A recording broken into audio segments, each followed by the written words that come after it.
काला जादू। अपने बेटे ऋषु के माथे से टपकते हुए पसीने को देखकर सविता की हालत खराब हो गई। ऐसा आज पहली बार नहीं हुआ जब ऋषु नींद से घबरा कर जागा है। हाय मेरा बच्चा, न जाने किसकी नजर लग गई है तुझे। जब से मेरे बच्चे ने 10वीं के एग्जाम में स्कूल टॉप किया है तब से रोज बुरे बुरे सपने आने लगे हैं। हाँ माँ, मैंने आज फिर से एक काले साए को देखा। वो यहीं मेरी आंखों के सामने खड़ा था। माँ मुझे बचा लो माँ। वो मुझसे कह रहा था कि मुझसे बदला लेगा। माँ कहीं ये प्रशांत। चुप कर, कैसी बात कर रहा है? दोबारा उसका नाम मत लेना। तुझे पता है ना, उस प्रशांत ने आत्महत्या कर ली। तो बार बार उसका नाम मत लिया कर। मम्मी, क्या सच में प्रशांत ने आत्महत्या की थी? चुप कर, बहुत सवाल पूछता है आजकल। और फिर रात के बाद सविता के पूरे घर में एक अजीब सा काला धुआं छाने लगा। गहरी नींद में सोई सविता की जैसे ही आंख खुली उसका दम घुटने लगा। वो दौड़कर ऋषु के रूम की तरफ गई जहां उसके दरवाजे पर घूमती एक काली परछाई देख वो बुरी तरह से घबरा गई। कौन है वहाँ? कौन है? सामने आओ। ये मैं हूँ, तुम्हारी काली करतूत।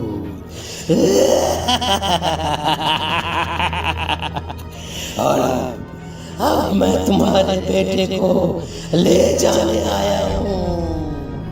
नहीं, मेरे बच्चे को छोड़ दो प्लीज। मेरे ऋषु को कुछ मत करना। वो परछाई ऋषु के कमरे में घुस जाती है। सविता भी उसके पीछे पीछे दौड़ कर जाती है और देखती है कि अब वो साया साफ नजर आ रहा था। वो सर से पैर तक खून में सना हुआ था और उसके शरीर के सारे अंग कटे फटे। क्या चाहिए तुम्हें? तुम जो बोलोगे मैं करूंगी, लेकिन मेरे ऋषु को छोड़ दो। उस परछाई ने ऋषु को गर्दन से पकड़कर दीवार के सहारे हवा में उछाल दिया। ऋषु जोर जोर से चिल्लाने लगा। माँ बचाओ मुझे, बचा लो माँ। ये मुझे मार डालेगा। माँ मुझे बचा लो माँ। नहीं ऐसा मत करो। मुझे मार दो लेकिन मेरे बच्चे को छोड़ दो। मैं तुम्हारे आगे हाथ जोड़ती हूँ। वो परछाई ऋषु को जमीन पर गिरा देती है और अचानक वहां से गायब हो जाती है। ऋषु, मेरा बच्चा, तू ठीक तो है ना? कुछ बोल बेटा, क्या हुआ है तुझे? मैं ठीक हूँ माँ। क्या हुआ था यहाँ पर? कुछ नहीं बेटा, कुछ नहीं। तू परेशान मत हो। हम कल ही गांव के बाहर जो तांत्रिक महाराज रहते हैं उनके पास चलेंगे। ठीक है माँ, हम जल्द ही उनके पास चलेंगे। मुझे बहुत डर लग रहा है माँ। ये बार बार मुझे डरावने सपने आना, ये सब हमारे साथ क्यों हो रहा है माँ? अगले दिन सविता अपने बेटे ऋषु को लेकर गांव के बाहर तांत्रिक के पास जाती है। जिस जगह पर तांत्रिक रहा करता था वो जगह बहुत डरावनी थी। चारों तरफ कंकाल और खूब भूतियां नजर आ रही थी। गांव से दूर वीराने में उस जगह पर जोर से आंधी चल रही थी। ऋषु ने डर कर अपनी माँ का हाथ पकड़ लिया। माँ मुझे बहुत डर लग रहा है। ये कैसी जगह है? देख बेटा, हमारे साथ जो कुछ भी हो रहा है उसका इलाज सिर्फ और सिर्फ ये तांत्रिक महाराज ही बता सकते हैं। अब यही है जो हमें प्रॉब्लम से बाहर निकाल सकते हैं।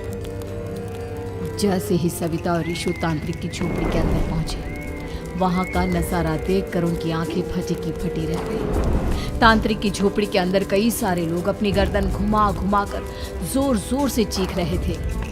कौन हो तुम और यहाँ क्यों आई हो?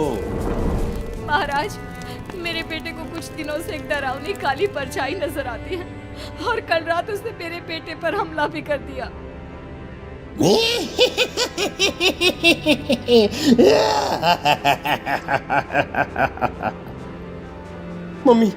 मम्मी हमें यहाँ से चलना चाहिए। ये जगह मुझे ठीक नहीं लगती।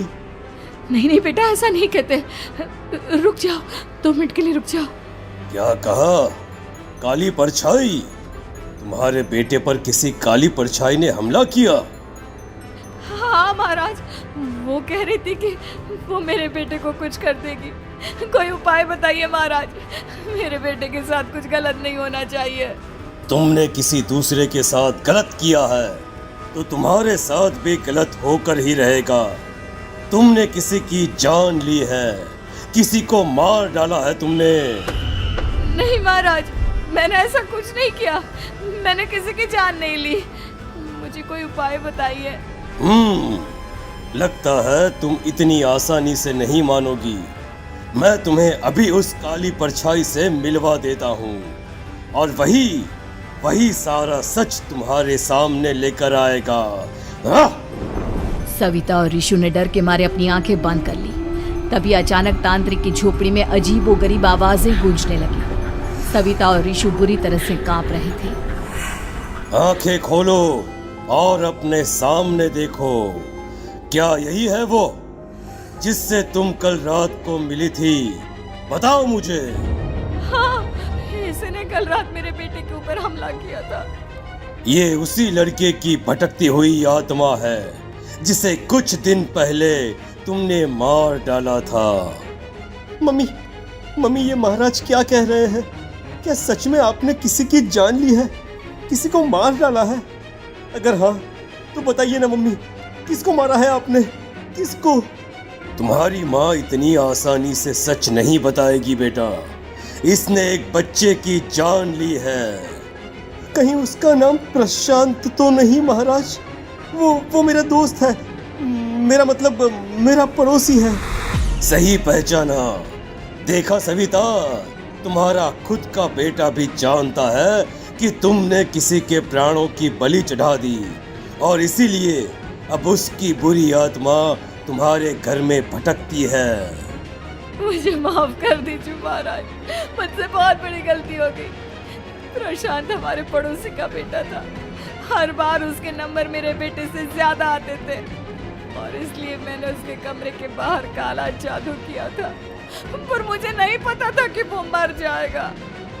तुम्हारे उसी काले जादू वाली गुड़िया के अंदर एक बुरी आत्मा थी जिसने उस बच्चे के दिमाग पर बुरा असर कर दिया और उसी की वजह से उस लड़के ने अपनी बालकनी से कूदकर आत्महत्या कर ली। इसकी वजह सिर्फ और सिर्फ तुम हो, तुम।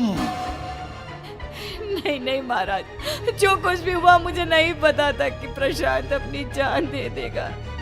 प्रशांत की आत्मा इस वक्त तुम्हारे सामने खड़ी है, हमसे बात करना चाहती है।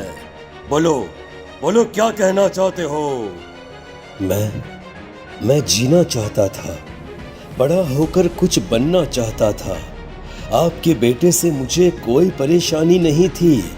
अरे वो तो मेरा अच्छा दोस्त था।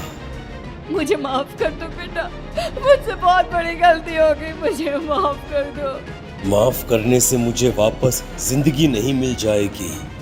मेरे माँ बाप आज भी मेरे लिए रोते हैं। आपने मेरे साथ बहुत गलत किया है, बहुत गलत। और तभी अचानक प्रशांत की आत्मा वहां से गायब हो जाती है।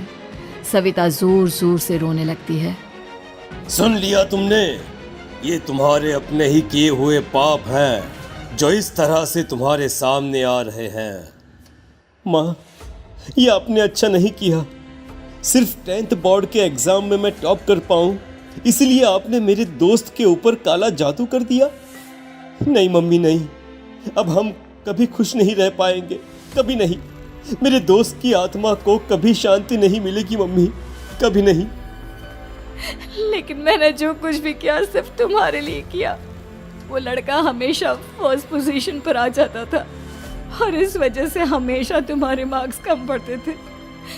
मैंने तो सिर्फ उस पर एक छोटा सा काला जादू किया था बेटा। मुझे क्या पता था कि उसका ये नतीजा निकलेगा। जिस गुड़िया को तुमने उस लड़के के कमरे के दरवाजे पर लगाया था, दरअसल उसके अंदर एक बुरी आत्मा का प्रवेश हो गया था, जैसा कि अक्सर काला जादू करते समय हो जाता है। मुझे अपनी गलती का एहसास हो गया है।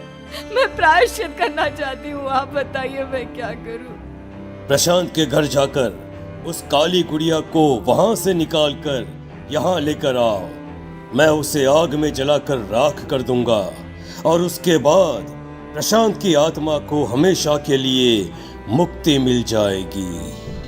अगली रात सविता चुपचाप अपने पड़ोसी प्रशांत के घर जाती है। प्रशांत के माँ बाप प्रशांत की मौत के बाद उस घर को छोड़कर हमेशा के लिए वहां से चले गए थे। जैसे ही सविता उस घर के अंदर कदम रखती है, उसका सामना अजीबोगरीब हैवानियत से भरी आवाजों से होने लगता है। ऐसा लग रहा था जैसे कोई बुरी तरह से चीख रहा हो। सविता जैसे ही प्रशांत के कमरे के बाहर पहुंचती है, वहां पर लटकी हुई गुड़िया के शरीर से खून टपकने लगता है। ये क्या हो रहा है? इस गुड़िया के शरीर से खून क्यों टपक रहा है? सविता हिम्मत करते हुए उस गुड़िया को वहां से उतारने की कोशिश करती है, लेकिन तभी अचानक से बहुत भयानक दिखने वाली औरत उसकी आंखों के सामने आकर खड़ी हो जाती है। मैं यहाँ से कहीं नहीं जाऊंगी, और अगर तूने मुझे यहाँ से हटाने की कोशिश की तो मार डालूंगी मैं तुझे। नहीं नहीं, मुझे तुम्हें यहाँ से ले जाना ही होगा, नहीं तो मेरा बेटा, उसकी जान को खतरा है। मैं तुम्हें नहीं छोड़ सकती। अगर तुम्हारे अंदर हिम्मत है तो मुझे इस घर से बाहर ले जाकर दिखाओ। और ऐसा कहकर वो औरत सविता के ऊपर हमला कर देती है और उसे हवा में उछाल उछाल कर जमीन पर पटकती है। लेकिन तभी अचानक मौका देखकर सविता अपने हाथ में ली हुई सुई उसके हाथ में चुभो देती है। हाथ में सुई लगते ही वो औरत जमीन पर तड़पने लगती है। ये क्या किया तूने? ये क्या कर दिया? तुझे ऐसा नहीं करना चाहिए था। तांत्रिक ने मुझे कहा था कि तुझसे जीतने का सिर्फ यही एक तरीका है जिससे मैं अपने पापों का प्रायश्चित कर सकती हूँ और अपने बेटे की जान बचा सकती हूँ। और उसके बाद वो डरावनी दिखने वाली औरत एक छोटी सी जादुई गुड़िया में तब्दील हो गई और सविता ने उसे ले जाकर तांत्रिक को दे दिया। तांत्रिक ने जादुई गुड़िया को आग के हवाले कर दिया।